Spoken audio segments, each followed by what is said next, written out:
Chief of defence forces field marshal Syed Asim Munir نے Lahore garrison کا دورہ کیا اور خصوصی فیلڈ ٹریننگ ایکسرسائزز کا مشاہدہ کیا۔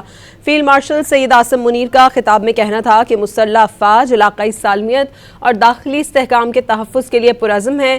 قومی سلامتی کو خطرات کے حوالے سے زیرو ٹالرنس پالیسی برقرار ہے۔ فیلڈ مارشل نے مستقبل کی جنگوں کے حوالے سے تیاریوں اور جدت اپنانے پر زور دیا۔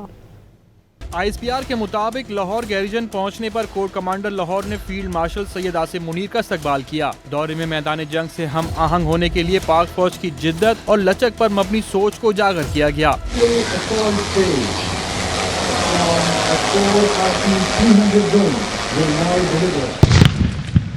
فیلڈ مارشل نے کہا کہ مسلح افواج اعلیٰ معیار، نظم و ضبط اور بے لوث قومی خدمت کے کلچر کو فروغ دے رہی ہے۔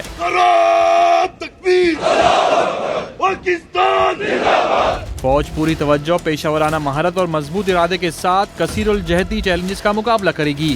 آئی ایس پی آر کے مطابق فیلڈ مارشل نے قومی سلامتی کو درپیش کسی بھی خطرے کے خلاف پاک فوج کی زیرو ٹالرنس پالیسی پر زور دیا۔ فیلڈ مارشل نے سپورٹس اور تفریحی سہولتوں کا بھی معائنہ کیا۔ آئی ایس پی آر کے مطابق فیلڈ مارشل نے سی ایم ایچ لاہور میں قائم ہائی کیئر سینٹر کا بھی دورہ کیا اور طبی عملے و انتظامیہ کی کاوشوں کو سراہا۔